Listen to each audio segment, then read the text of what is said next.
So, kamusta po mga Streetwise? Ako po si Takero Miyamoto at welcome po sa aking munting channel. So, mga kababayan, no? Actually, no?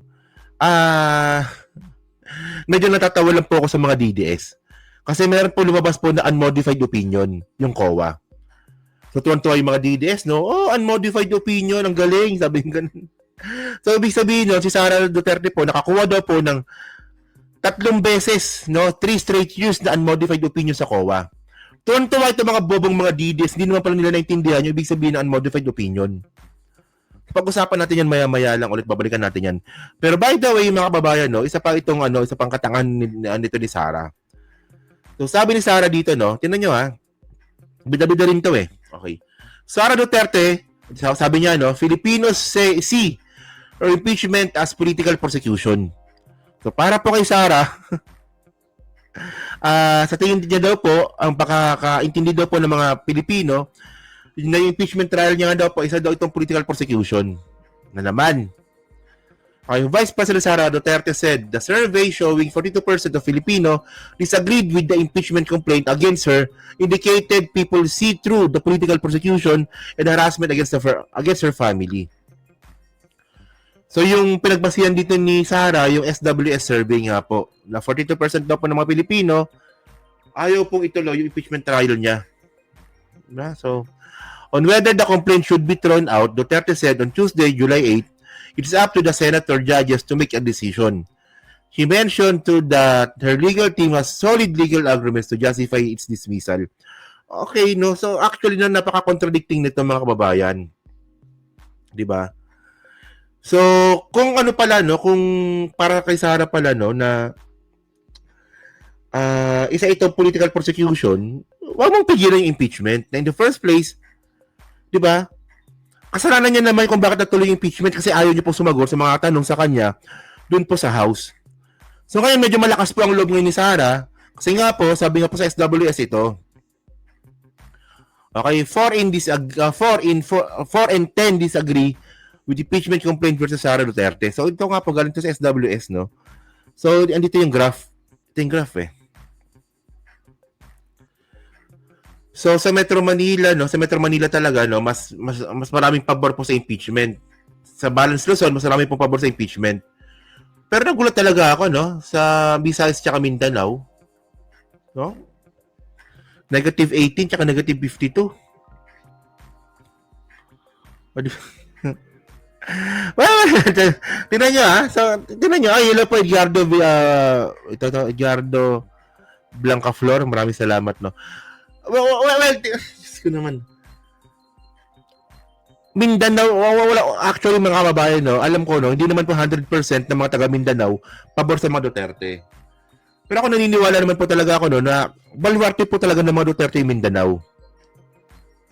No, pero, ko, ako ba? Sa Visayas din talaga hindi ako makapaniwala sa survey. Well, by the way, mga kababayan, ito po, galing po ito sa SWS. No? So, SWS survey, na alam din po natin na pumalpak noong 2025 election. Di ba? SWS survey, sabi nila mananalo daw po si Willie Revillame. O, di ba? Malaglag daw po si Kiko tsaka si Bam. Hindi naman ganun yung nangyari. So, hindi naman to consistent, no? Pero by the way, ano ba to? Mind conditioning na naman ba ito? So, ngayon, tingnan nyo to ha. Ito ngayon yung statement ni Sara. Tuwan-tuwa si Sara eh. Fiona yung datingan eh, no? Mga Pilipino ayaw kong pa-impeach. Well, siguro marami sa ating mga kababayan, no, naiintindihan kung ano yung ginagawa laban sa akin at sa aming pamilya. Maraming mga kababayan na naiintindihan. Parang baliktad ata, no? Kasi kung totoo po yung survey, parang mas marami atang kababayan natin na hindi naiintindihan.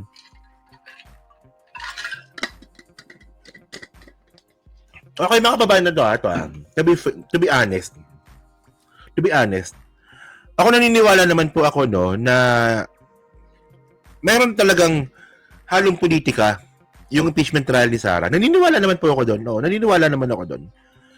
Pero ang point natin dito, no, ang kailangan natin tanungin dito, oo, tama, may halong politika nga po yung impeachment ni Sara, pero tanong natin dito, totoo ba na may ninakaw ka?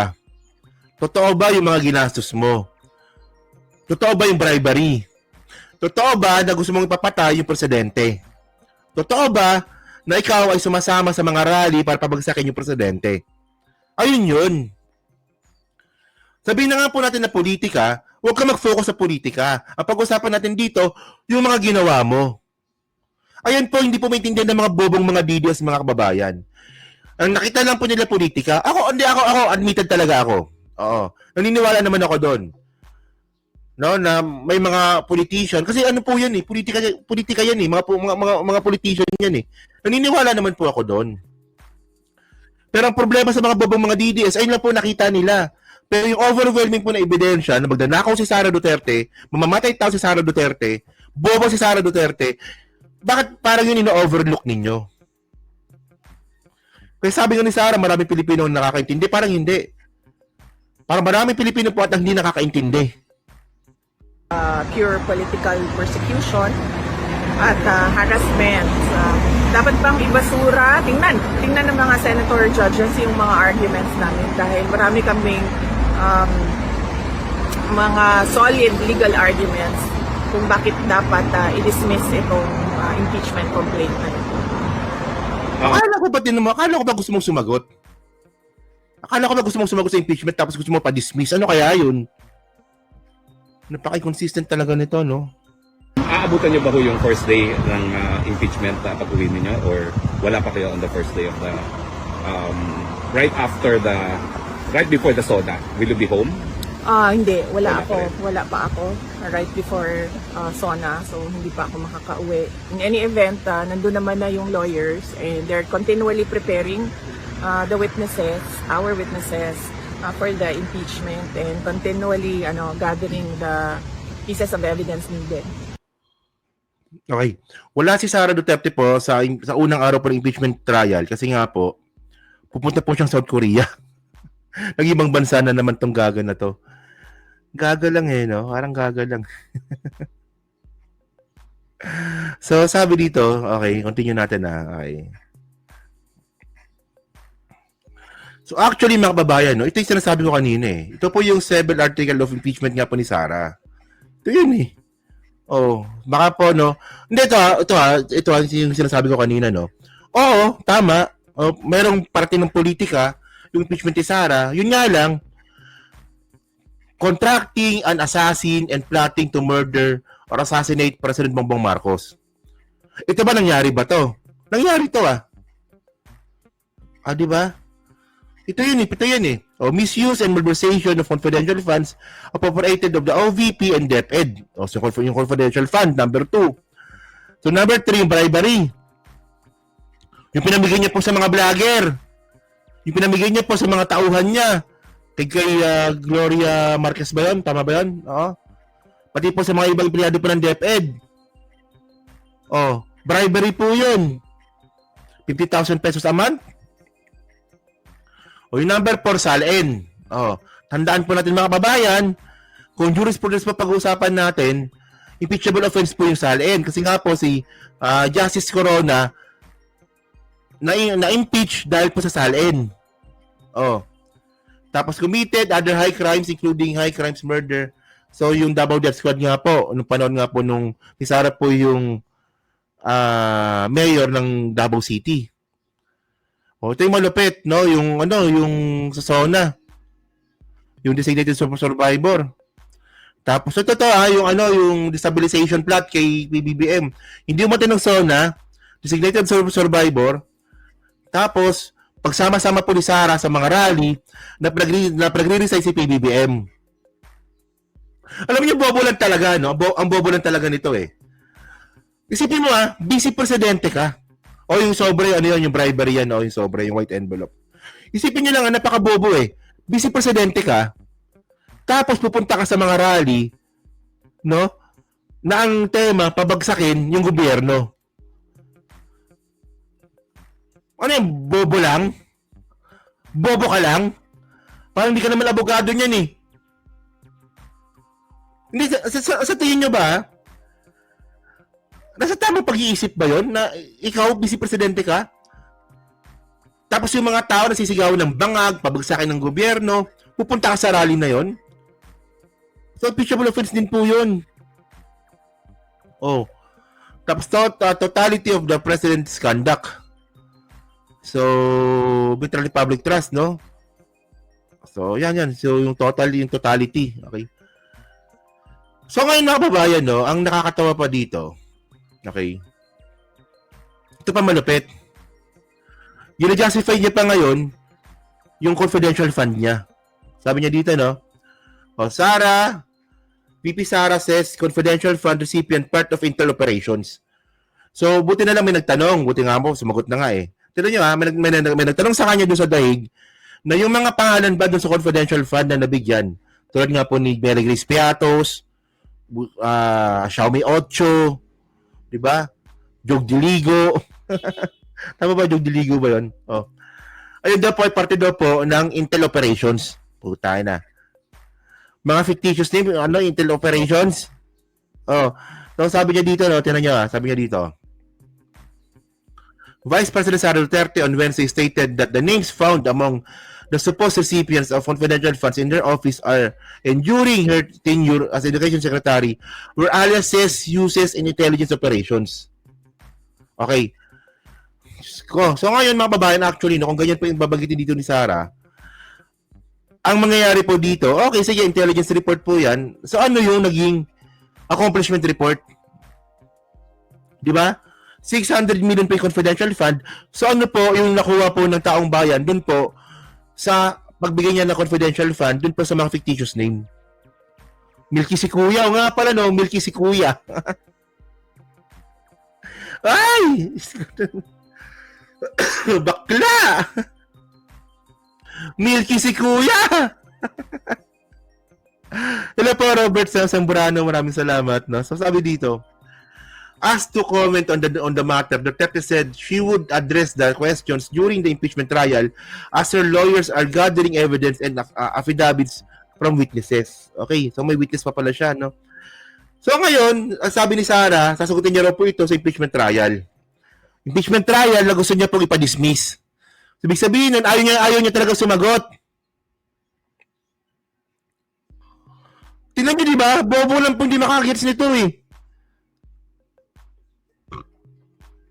Bobong mga DDS lang po talaga di makakagets nito. Sasagutin niya raw po yung mga fictitious name po na yan sa impeachment trial, pero gusto niya ipa-dismiss. So wala kang planong sagutin.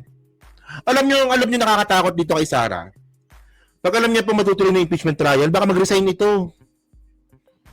No? Pag nag-resign po ito, yan, pag-uusapan pa kung tutuloy pa impeachment trial. Kasi yan, nag-resign na eh. Di ba?